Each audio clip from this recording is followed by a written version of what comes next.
We're broadcasting. Good morning, and welcome to this morning's ADA Practice Transitions Coffee Talk, selling your practice in the era of COVID-19, advice from accounting experts. My name is Bill Robinson, and I'm the CEO of ADA Practice Transitions. Thank you so much for joining us this morning, and I'll be your host for today's event. So let me tell you how today is going to work. First, the session is being recorded, and it will be available on our website after the event is over. But the CE credit will only be available to you, those who are attending this event live. Attendees will receive an email 7 to 10 days after the event, and that will tell you how to collect your CE credit. Second, today's webinar will be a presentation, and if you have questions along the way, which we hope you will, if you look at the bottom of your screen, there's generally a bar, and it's generally at the bottom. Sometimes it can be other places depending on how your browser is configured. But along the bottom, there will be a little icon that has chat. And if you click on that, then you can type your questions in, and we will get to as many of those questions as we can over the course of the event. And also, if you've just got comments, if you're having trouble hearing or any technical help you need, that's the best way for us to get back to you and help you solve those problems. Now, let's get started. So in our first series of coffee talks, we heard feedback that what was most valuable to you was access to experts, and specifically experts around the transactions, whether that be hiring or becoming an associate, or today's focus, which is around the buying and selling of a dental practice. So we brought together a wonderful panel of experts for you. And first we'll have the presentation by the folks at Baker Tilly, and then that'll be followed by the Q&A where we'll answer your questions. So let me introduce our experts. First of all, we have Dr. Suzanne Ebert, who is a general dentist who started her career by establishing a solo practice. And then after a medical condition forced her to sell, she moved into public health and academia. She's now the VP of Dental Practice and Relationship Management here at ADA Practice Transitions. And she is vital to our company, and we're so proud to have her as a leader with us here. She is a strong supporter of independent dentistry and is committed to helping the profession thrive. Next, we have Andy McCarty, who is a senior manager on the Baker Tilly dental team. He started with Baker Tilly in 2008, and he works with independent dentists all over the country, helping them throughout the life cycle of their practice and the needs that they have relating to practice management, operations, and income tax. And then finally, we have Chris VanStraten. Chris is a partner with Baker Tilly, and he has 20+ years of experience helping dental clients enhance the value of their practices, and he leads that Baker Tilly dental practice management team. It's also important to note that Chris and Baker Tilly are founding members of the Academy of Dental CPAs, the leading dental CPA group throughout the country. So with that, we're going to get right into the material, and I'll hand it over to Chris to begin the presentation. Well, good morning, everyone, and thank you for joining us this morning, and thank you, Bill, for the kind words. We have some slides here this morning that we're going to introduce and share with you and walk through those for the presentation. And then, as Bill mentioned, we will allow some time for Q&A later in the program as well. And thank you again. And with that, we're gonna get started. So this morning's talk is selling your practice in the COVID-19 era. Of course, we're in unprecedented times this morning, and really we have been for the last several weeks, and we certainly understand that from all of you on this call, I'm sure, and all of the clients that we have been working with. It's definitely uncertain times, and I understand this morning we're going to try to provide some advice and guidance, but we're also recognizing that there might be more questions than absolute answers. I want to kind of reiterate from what Bill said in the introduction related to our founding of the Academy of Dental CPAs with a few other firms on a nationwide basis. we're very proud of that relationship, and hopefully some of you on this call this morning work with dental CPAs that are part of that group, but certainly gives us a lot of insight as to what's happening on both a local basis, of which Andy and I are both based in Wisconsin with Baker Tilly, but also on a national scale. So with that, we'll get going with the slides here.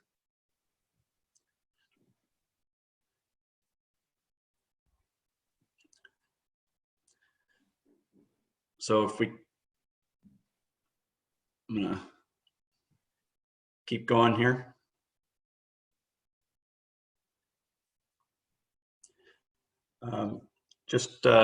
First topic on our discussion this morning is office and procedural policies to evaluate and update. As we go through this, we're going to try to recognize that first of all, you're maybe getting prepared for your practice for sale, and what are some of the things that you should look at ahead of time. So we have office employment policies. We recognize that right now you might have agreements with certain employees and how things have been in the past. And as you're bringing people online again, and hopefully most of the practices on a local and nationwide basis are either getting ready to open again or are, but there certainly are a tremendous amount of questions around the office employment situation and what policies we're going to have in place. And certainly COVID is changing those. And some of the policies that we see changing in this post-COVID environment being related to patient check-in. Some practices are going to almost like a no front desk type policy, and payment policies being done on an electronic basis, collection procedures and no call and no show fees. All of those things are somewhat different here as we're going into this new environment. And as you're preparing your practice, if you're preparing for a transition, certainly those are policies and procedures that are going to be something that's going to be discussed. If you're having a discussion with a potential buyer, this is what we did before, and this is what policy we're under now. You're certainly going to want to make sure your HIPAA and regulatory compliance is updated.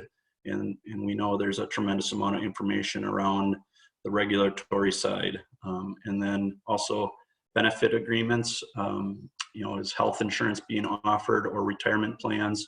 Those are things that buyers will look at and consider if they're going to continue those and how they impact your practice. Some additional policies here being around hygiene, and certainly that's one of the biggest concerns as we're looking at things here in a post-COVID environment, and how will hygiene function? Certainly as you look at the practice value that you have today and what it was before, certainly we see at least in general practice that hygiene is usually the engine that feeds the rest of the practice. And with that being under a significant amount of stress and how things are going to happen on a reopening basis, one of the things we're really talking a lot about is what amount of time is going to be allowed for seeing patients. And certainly that's going to apply on the hygiene side. And of course, with your practice, looking at it from a value perspective, the time that you spend, if you've got, let's just say 1,000 active patients, and you were able to get them through your system previously, the question is, how do you get 1,000 patients through your practice on a revision with post-COVID? And if you're not able to do that in the same amount of time, what does that mean to our revenue and or costs? And those things will certainly impact our practice value as we look forward. So again, related to scheduling and spacing appointment times, those are going to be different, we believe, under reopening, and some of those are going to be different, hopefully only for the short term as we get used to new standards and new practice procedures. But it's certainly something that's being considered right now as practices are looking at reopening.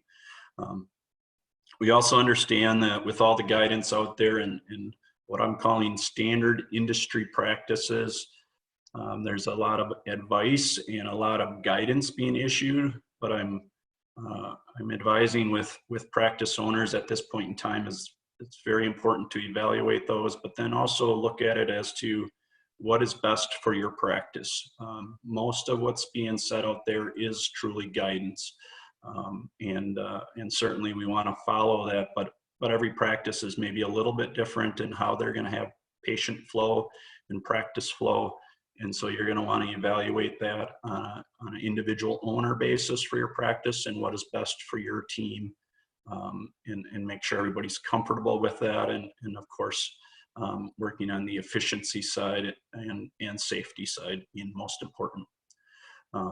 Other items to be considering would be in the area of non-compete agreements. If you currently are in a position where maybe you've got an associate and you're trying to figure out how that agreement is going to work on a go-forward basis. Maybe you haven't evaluated that, but it's certainly something to look at, not only on a contractual basis, but also what impact will those agreements have in a situation where you're transitioning or looking to potentially market your practice, as well as buy-sell agreements. Again, those would apply mostly in a situation where there's a partnership or multi-owner practice.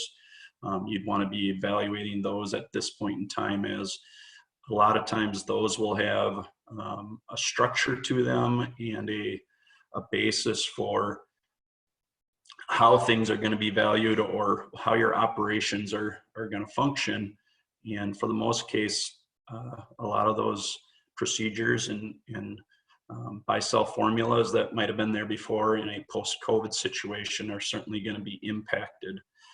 If there is a defined valuation formula that is described in one of your agreements, you would have to evaluate that and determine if it's still appropriate in this situation. Moving on to, so after you've kind of evaluated all of your procedures and policies in the office, as we look at practices that are looking to transition, there's going to always be a list of items that you're going to need to provide and prepare for when you go to a buyer, or if you're going to work with a transition specialist. And we're going to run through what those documents are here and talk about some of those and what they mean. So of course, the first thing you're going to want to do is have a confidentiality agreement and have a HIPAA release agreement for sharing information. If any information that's being provided, if a individual or a company is looking at your practice and evaluating documents, you definitely want to make sure they're under a confidentiality basis before you would share those items. They're going to ask for financial statements. They're going to ask for tax returns, mostly on a 3-year prior basis. And then also whatever's happening in the very immediate term, meaning current year financials, if it's just for 3 months or something like that. And then in some cases, you probably will want to have available at least 5 years of data. And as you provide that information, we have the term adjusted normalized cash flows, which we'll talk about on the valuation side a little bit. But what we're trying to determine is, for your practice, what is the current net income for the practice or earnings to the ownership, and then what is adjusted for under items that are discretionary, so that we can get to what we call a normalized basis. And usually that's a higher number than what your true net income is for your practice shown on your financial statement. So you have to go through and break out what are those items that you're paying for on a discretionary basis that maybe a buyer wouldn't need to buy. If you own your building, is there a rent basis that's higher than what maybe the market would determine? We'd want to adjust for that. If there are certain employee benefits, use of a vehicle in the practice, unnecessary supplies being purchased, or a certain methodology going on with how you buy items, you'd want to certainly get that in line before you start sharing information, because those questions will come up on a later basis. And then some of the things under the post-COVID situation that we're going to definitely want to have broken out are the PPP loan, which relates to the SBA loan stimulus funds that are coming into play. As you recast your financial statements, we're going to want to make sure those items are broken out separately. And then lastly, if you're purchasing items right now that are going to need to be used from a PPE standpoint, that your cost is maybe different than what it was before, we'd want to have that highlighted so that we can adjust for accordingly when we go through kind of reevaluating the practice.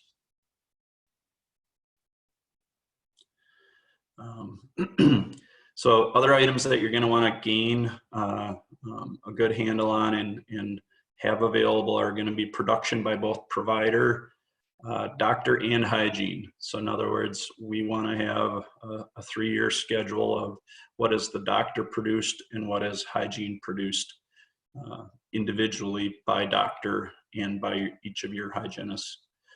We want to have a fee schedule, your usual and customary fee schedule, updated.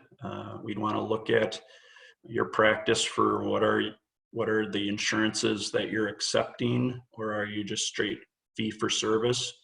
And those are things that we'd take into consideration again on the valuation side that might show more risk or less risk to a potential buyer, depending on the market that you're in. Active patients, which are one of the more important factors, I believe, in looking at your practice, that whether you're selling it or just in normal operations, you always want to have a handle on what are your active patient counts. And I have listed here that you would want to have 18, 24, and 36 months, because 18 is going to be looked at as probably the most current, and most evaluators will look at your active patient count for that period of time, and that will apply in the valuation. But I also stress that you should have the 24 and 36 month available, because those are potential patients that we believe can still be activated in the practice and would show a future value basis. You're going to want to have your new patient history for the last 2 or 3 years by month, if that's possible.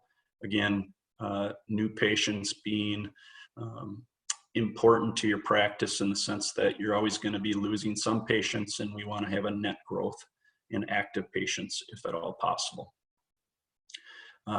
Another item that's going to be reviewed is your equipment listing, aka your depreciation schedule in some cases it's called. And you'd want to have major purchases that have been expensed, make sure those are broken out. Sometimes we'll see an equipment list that we get from a client or a practice that we might be helping to evaluate, and it really doesn't show us the full detail of the equipment held in the practice. So you want to go through and make a separate listing of that, or at least review that before it's provided or sent to a potential evaluator. And then if the practice and building are owned, in other words, you're renting from yourself, then you'd want to make sure you have the building information at least handy. We see in a lot of transactions that the building is leased to a new buyer, at least on an initial basis, just because of the cash flow. And if they're getting a loan, it's a little bit more palatable to do one at a time. But you'll want to have that information available if you do own the building. Hello, Chris. This is Bill Robinson, and we just had a question come in through the chat that I think is relevant to this. The participant's asking, if you own the building and are selling both the practice and the building, where do leasehold improvements go? the practice side or the building side? If two-part sale and overall value, I'm curious where this belongs. That's a very good question, and I would recommend that in most cases the leasehold improvements are going to be part of the practice equipment listing, and we'll talk about this a little bit on the side of the actual valuation and how that applies. But in most cases, the leasehold improvements of the building are considered a practice asset simply because the building is evaluated usually with your core shell and all of the walls being there, but the actual improvements are usually part of a practice. Or if you can imagine you're going to go and buy or open a new practice in a space and you're going to lease, a lot of times you would have to go in and do a build out, and that would end up under the practice assets.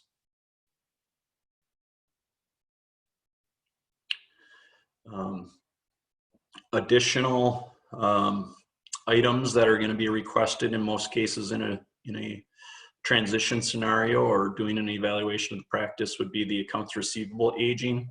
And we do recognize that with the post-COVID situation, we're going to see here where most practices are under a little different method for collecting. Maybe there's going to be more upfront collections.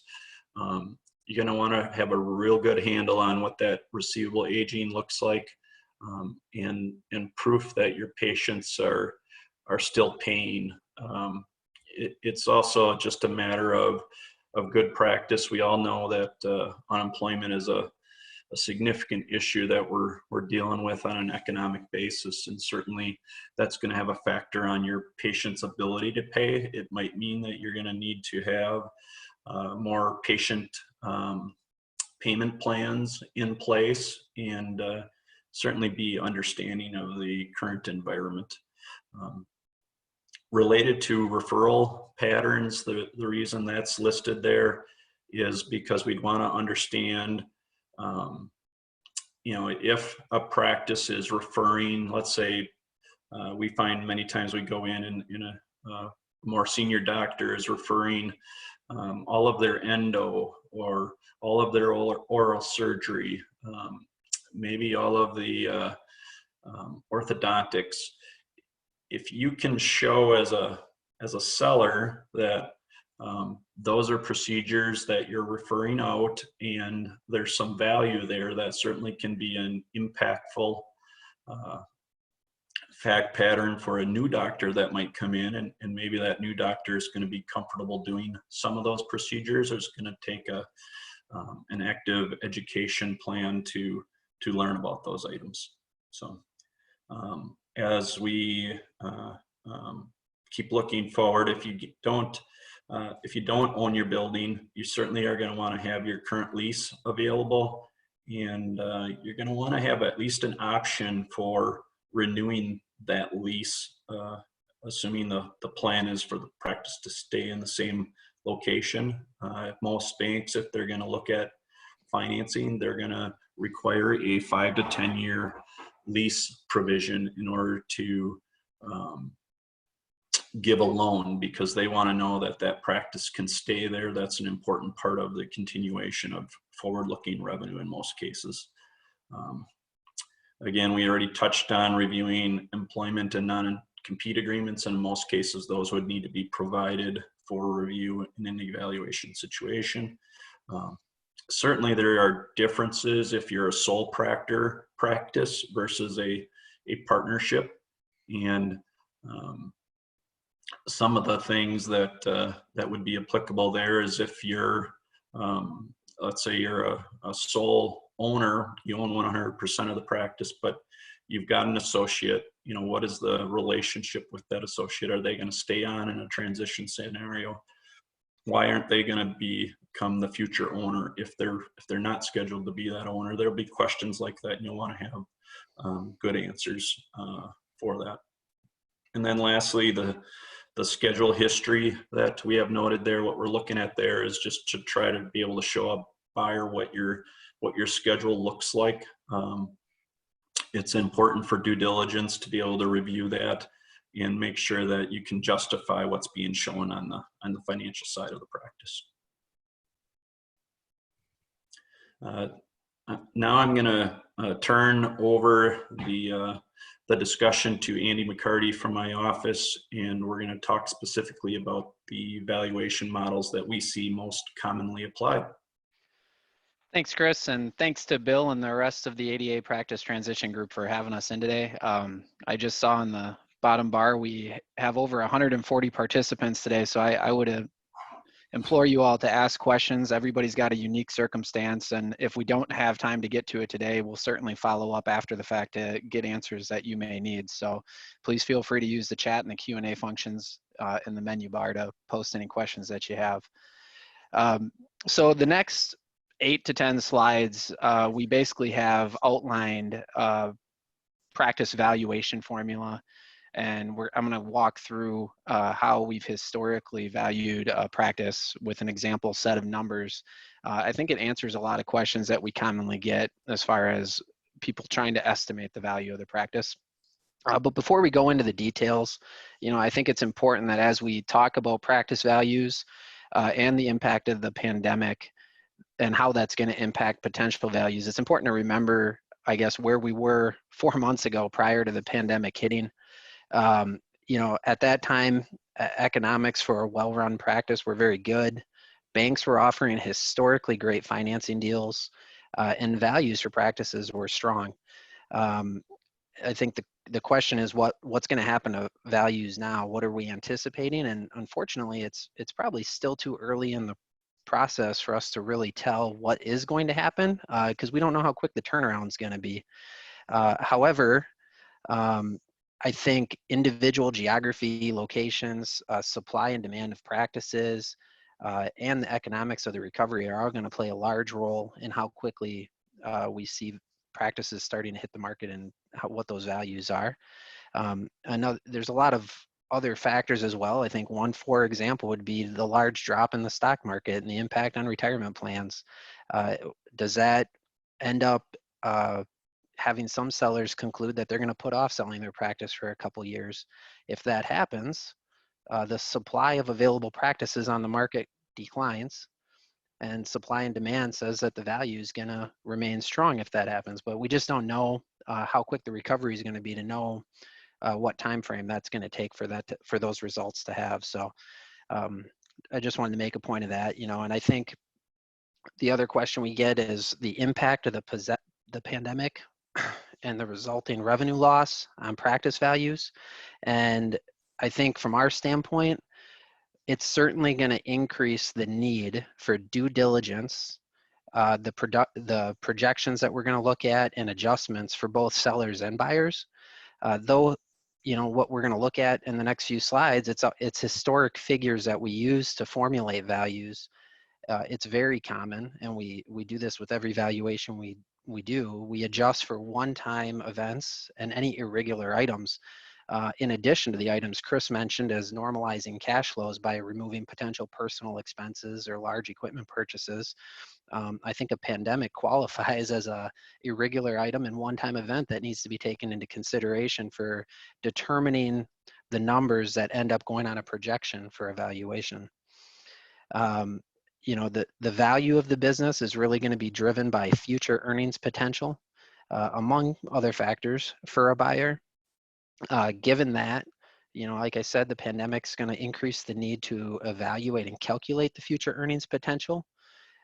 And that's due to the fact that the historical numbers are probably not going to be representative of future numbers given the pandemic. So, I think it's too early to tell at the end of the day what the end result's going to be, but I also think that given the proper due diligence and work put in on the front end, it doesn't necessarily mean values are going to decrease right off the bat. There is going to be an additional risk to the buyer for buying a practice, so we might have to get more creative in how we're doing deals to make sure that both buyer and seller end up in a agreeable place. So I guess I'll go through the specific valuation models here on top that we use. The first four are the ones that we have examples of in the slides.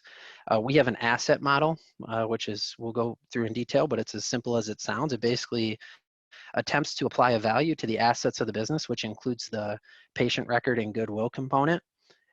It's generally a good benchmark for determining if our other valuation methods are on par, but I would not use it as like a standalone number. It's a good rule of thumb for making sure that we're in the right ballpark.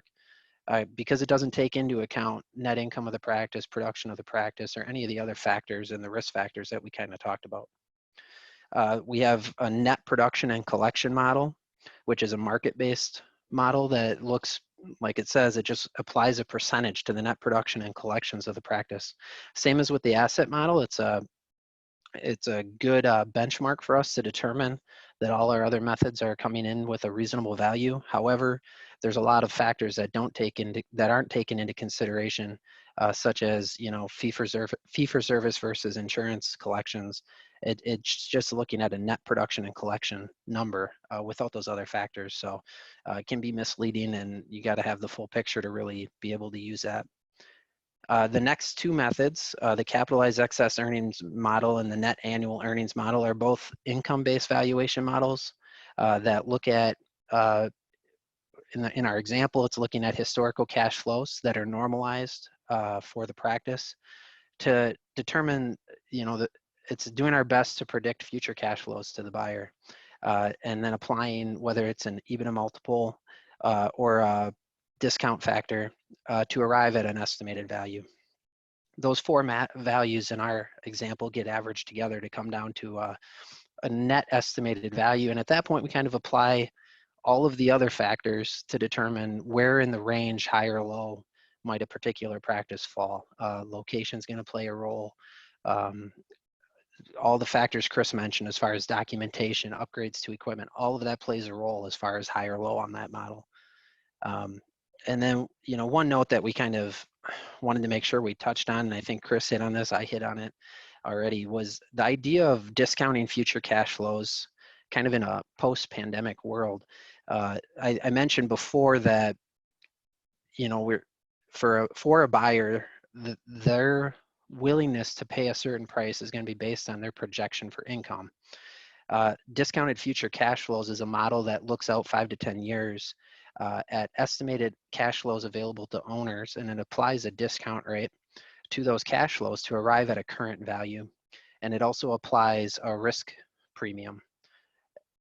Obviously, I think that risk premium is going to be increased given the current world that we are in. However, I think sellers can get creative in how they're addressing that risk premium with buyers. There could be earnout clauses that, the price might be a little lower at the beginning, but an earnout could be higher if certain revenue numbers are hit. Based on historics, we expect it to bounce back at a certain rate. So we apply an earnout provision to the contract so that the seller can still get paid if the buyer's risk ends up being, I don't want to say unwarranted, but if the risk ends up not coming to fruition, the seller can still get paid. I think there's a balancing act there to make transitions work when you have a seller and a buyer that want to find a way to make it work, and that's a win-win to some extent. So now we'll go ahead and jump into the specifics of the four different models that I kind of outlined. This first slide here,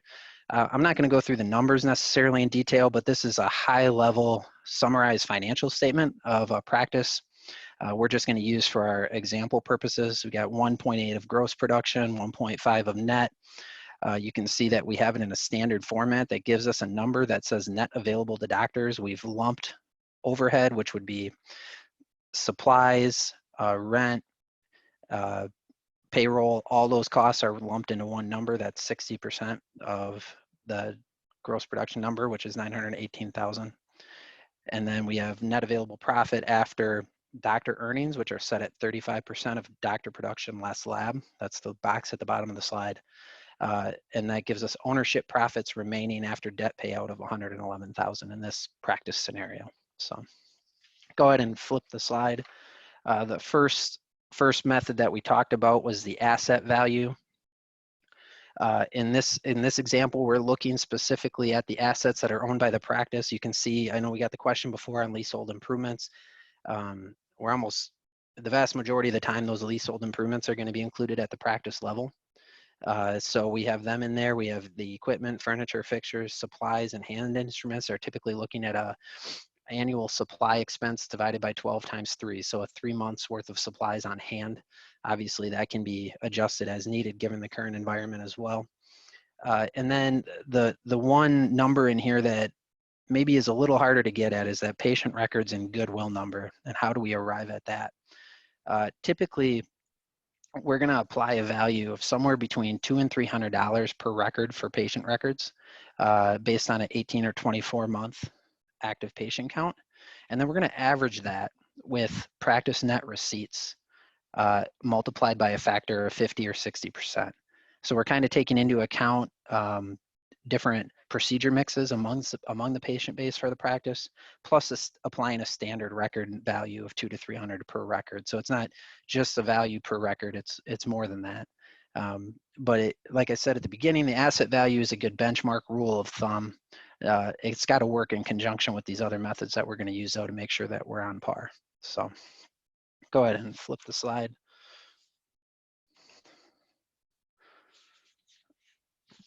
Got my stuff out of order here. The next one is the annualized net production method. Basically, you can see it's pretty straightforward. We're looking at net production for the practice. Over the previous 3 years, it's weighted more heavily to the most recent year. So we create a factor of 6 by having a weight of basically 50% of the total applied to the most current year. And then 2/6 applied to the second year, and only 1/6 applied to the first year in the analysis. We apply a percentage to the average net production of 55 to 75%. That's a range that's based. It's going to change based on location, based on geography of the practice, and other factors. But the range that we use here is fairly common and should be relatively comparable outside of markets that are very active or very non-active. So go ahead and flip to the next one. The next one, the capitalized earnings, is the first of our market value approaches. You can see that we start with net production. We're taking out our average operating expenses. This is that number, the average operating expenses, as I said before, it's important that we normalize that. I can't think of a time where we've been able to just take the profit and loss from a practice and use the operating expenses as shown on that profit and loss or on the tax return to come to a value. We almost always have to adjust something, whether it's expenses that, like Chris said before, are rent that are slightly on the high end of market value, or automobile expenses to the owner, or interest expense on debt that the buyer is not going to incur. There's almost always items that need to be adjusted out to get to a normalized operating expense for the practice. And then we also subtract out 35% of doctor production, or the doctor comp earned number. 35% could be adjusted as needed as well, but that's typically what we would see as what would get paid to an associate based on their production after lab. And then we also subtract out an equipment contribution if needed. Depending on the age of the equipment that's in the practice and the potential need for a replacement and estimated replacement cost of the equipment, that's what that number is, to get to an excess earnings available after owner compensation. Commonly, this is where, I think a lot of you, and I know I saw the question ahead of time regarding EBITDA and multiples of EBITDA. And our examples, this would be our closest number to an EBITDA number that you're going to see is at $211,000. And we apply a capitalization rate or a multiplier to that number to get to a total value. The multiplier for EBITDA is going to vary as well. If we're talking solo practice, group practice, multi-location, it can range anywhere from 3 to 6 or 3 to 7. Good rule of thumb though is 4 to 5, which is what we're using in our example. Andy, sorry to interrupt. This is Bill Robinson, and we had a question come through where one of our participants was asking for clarification on the patient record and goodwill formula. Okay. they're interested in how those two numbers interact. And then just so I don't have to interrupt you again, a second question is that how do these things change when you're talking about a specialty practice as opposed to a general practitioner practice? Okay. So the patient record goodwill, and maybe I have to look at the specific question to see. Could you say that again? Okay, yeah, the patient record goodwill number, as far as how we arrive at it, we don't apply just a set value to active patient count. That could be done, but we average it with a percentage, 50 to 60% of net receipts of the practice. So we take $200 to $300, 200 on the low end, 300 on the high end, multiplied by the number of active patients, and then we average that with 50% on the low end, 60% on the high end of net receipts of the practice. And that's in an attempt to take into account the procedure mix and the fee schedule that's being used at the practice to arrive at a more accurate goodwill and patient record number. Hey, Andy, Yeah, go ahead. I would just add to that for the group that method one is something that we include in most of our calculations, but it really is, I'll say probably more lightly weighted unless we have a specific example where the earnings or the revenue of the practice just don't line up. Maybe there's a one-time event. Maybe that will be something that we will use more on looking at it from a post-COVID standpoint, where the assets of the practice have a certain level of value and the patient records have a certain value. Of course, most of the time we're looking at it where the patients is what we're really most interested in buying or purchasing.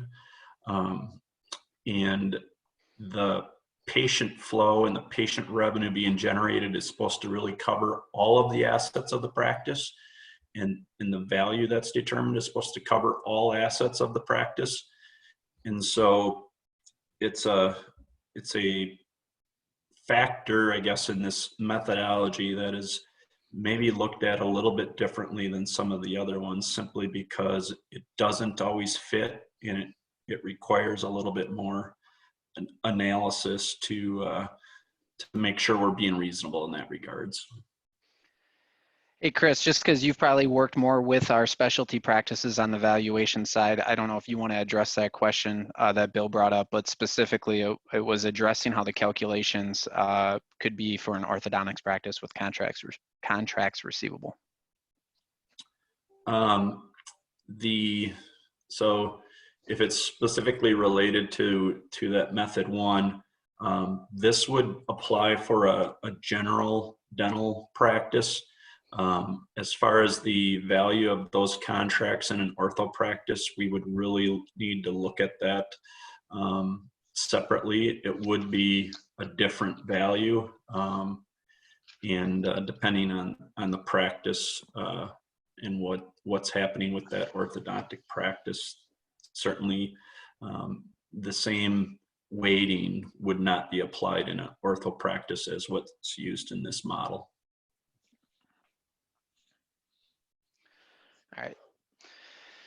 All right, moving on, because I know we have other questions that we wanted to address well, so I'll try to just get to the summary here. But method 4, back to that original P&L that we started with, you can see in the most recent year we had $600,000 of total amount available to doctors. We're once again averaging that over the previous 3 years and applying a multiple to arrive at an estimated value of the practice based on total all-in compensation available to doctor owners, if that's going to be the case. On the last slide related to the valuation, then you can see that we take those 4 methods, we essentially add them all up and average them together to get to a calculated average. I think the important note, you can flip the slide to the next one. I think the important note on here is to show on the bottom all of the items that are not necessarily included in the valuation. So other balance sheet items, cash that's already been earned is going to typically stay with the selling doctor. Accounts receivable have to be separately accounted for as they get collected. Accounts payable, outstanding payroll, and any liabilities that are on the balance sheet are typically going to have to be accounted for outside of these valuations. Similarly, this is not including real estate in these calculations. So we would typically separate the real estate transaction from the practice transaction. So.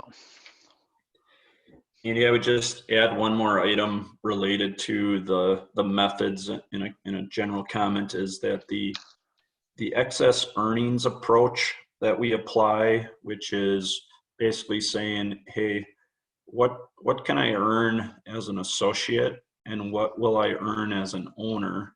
And it's that excess compensation as an owner, which is really determining the value for the practice. You can apply different factors, et cetera, but that is maybe the most important part of the practice value. In most cases, it's almost like it's the check test to be able to make sure that if we come up with a value of the practice, does it cash flow, and is there enough cash flow available to a buyer to be able to service the debt and still earn a reasonable salary as an associate in a 7 to 10 year time frame to be able to pay off that practice. So just wanted to kind of add that. We have a number of other considerations regarding the valuation. In the interest of time, I think Chris hit on a lot of these when he went through the first couple slides as far as documents to prepare. And, we talked about AR rates pre and post COVID already, appointment backlogs is the bounce back plan that might be in place depending on how quick a transaction is going to take place. Having a plan in place and those projections in place is going to be important for a buyer, that they can see that the seller has put in the time to analyze that and project those cash flows, as well as 3 and 6 month projections highlighting those expected collections. We're gonna talk about bank financing a little bit later. Chris is going to touch on some of that and what we're seeing. Obviously, the current environment, they've been very busy with SBA financing and other items. So a lot of this has kind of been put on hold in the time being, but we have yet to see what might change as a result from a banking standpoint. Making sure active patient counts are valid and accurate, given a couple months of not practicing. We talked about having an earn-out clause as a potential option as part of a sale transaction to make sure some of the risk can be reduced to a buyer, as well as still leaving that high-end potential there for the seller. Ability to recruit and staff in the post-COVID world is going to be important, and how the practice handled through the last couple months and maintaining staff and getting people to come back to work willingly, which can be difficult. That's all going to be very important to a buyer that's coming in. Increased costs of PPE. I know I saw somebody mention about having to add in additional equipment as a result of everything that's going on and how that might get reimbursed. That all needs to be factored in, as well as some of the coding and billing considerations in a post-COVID world. So go ahead and flip the slide.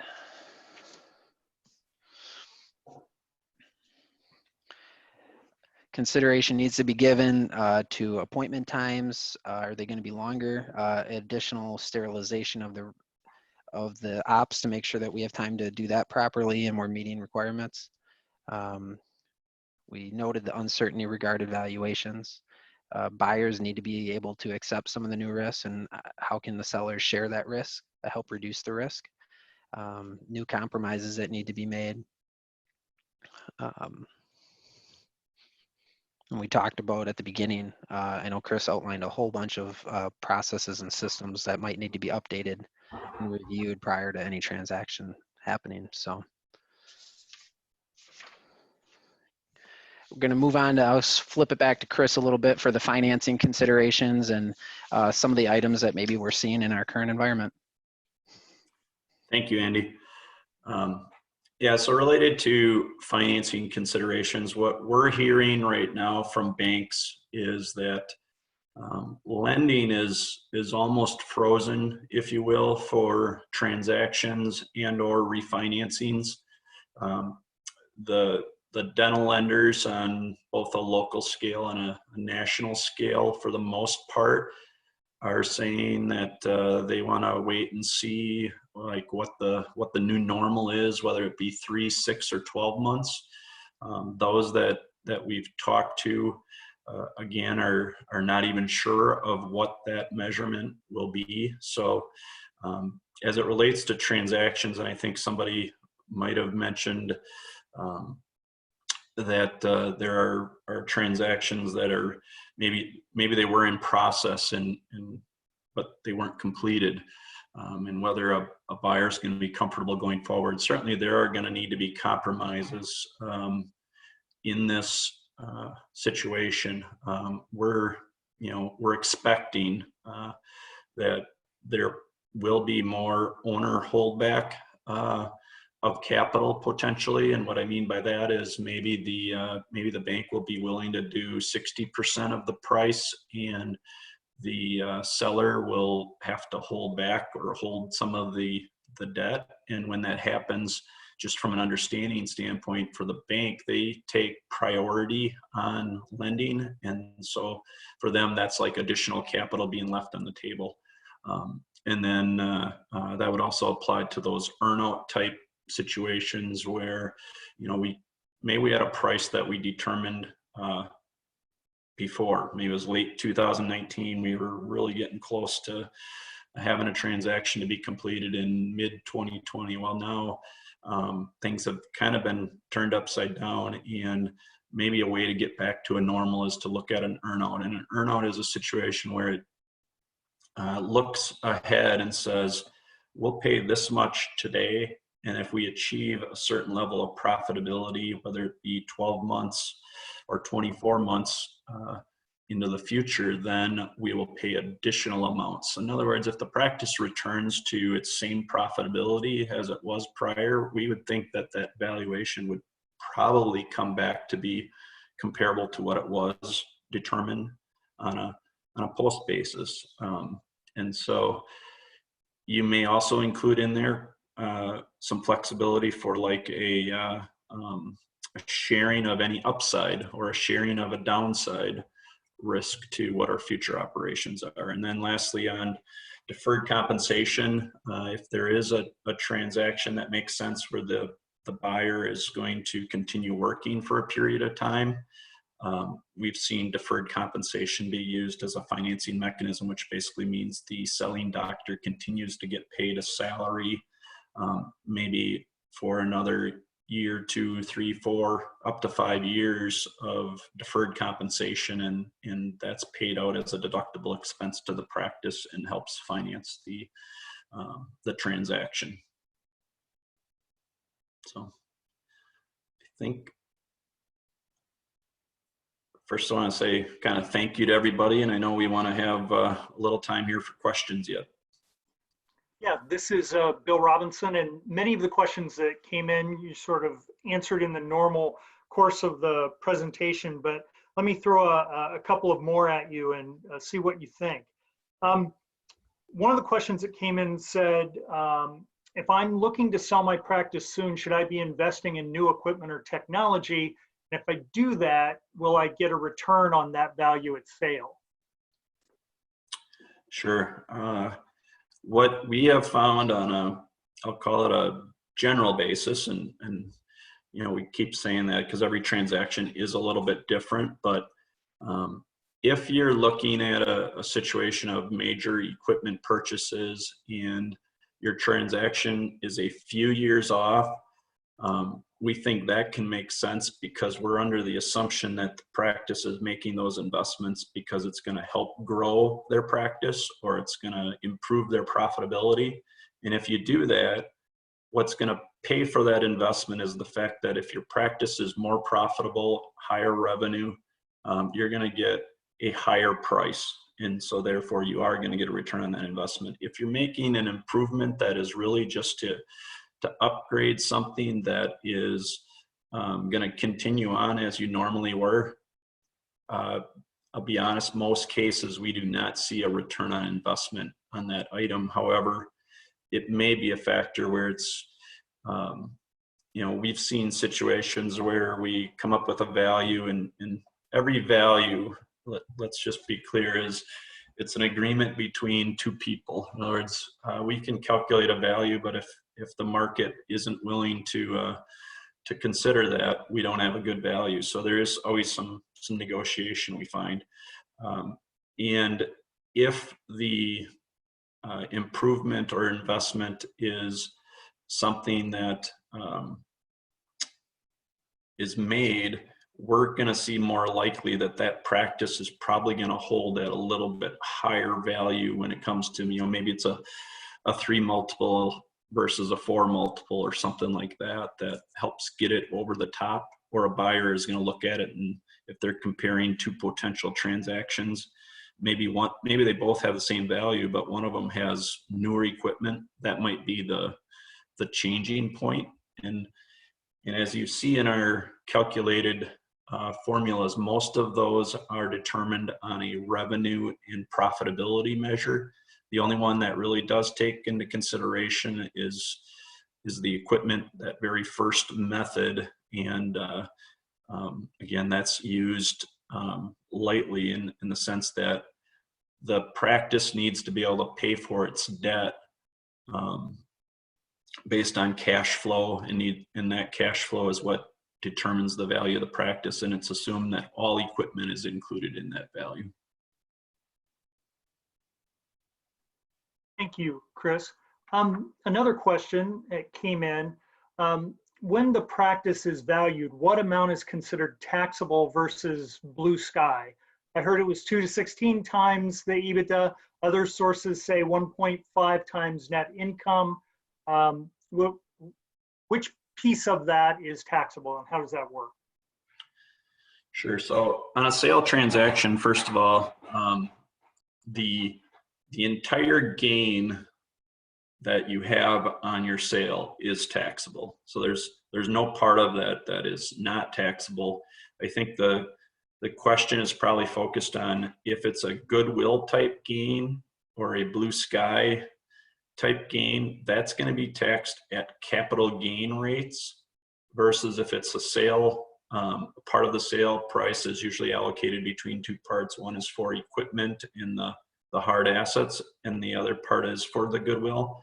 That equipment and hard asset portion of the gain is usually taxed on ordinary rates. So if your ordinary tax rate is 35% and your goodwill capital gain tax rate is 20%, depending on your state rates and how those apply, you can see that it's more favorable to a seller to want to have all goodwill allocated, and for a buyer, they would prefer to have more of that purchase price allocated to equipment, because they get to write that off right away.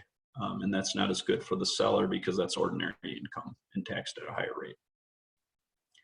So again, that would always be a negotiated item as far as the allocation of the value. A lot of times, if I were to say there's a rule of thumb, it's probably like a 80-20, 80% of the purchase price being goodwill and 20% is equipment, but it could depend on the age of the equipment, et cetera. Great. We are bumping right up against the end of our time. I've got one final question, and Dr. Ebert, one of our participants is saying, if we sell the practice but have to work for the buyer, it basically means they earn the profit and we're doing the work for them to make the loan payments. Why not stay another few years, keep the profit, and then sell the practice clean and walk away? You have any thoughts on that? Well, the reality of it is you just need to weigh what your personal situation is. There are some of our owners right now who are incredibly anxious to get out of clinical dentistry. Maybe they have health problems or some other reason that that's necessary. And if that's the case, then they are not going to want to hang around and work for somebody else. Maybe they're going to look then at that point of, lowering their purchase price, to get out of it quickly, you know, they're going to have to come up with something that's creative. If they're willing to work for a little bit, then it's entirely their call. If they want all of the responsibility of owning their practice instead of handing it off to somebody else, then this might be a great way to go. So they just need to weigh their personal situation and figure out what's important to them. Great. Thank you so much. And we're at the end of our time, and I want to be respectful for the time that you've signed up for. Thank you so much for your participation and the great questions that came in along the way.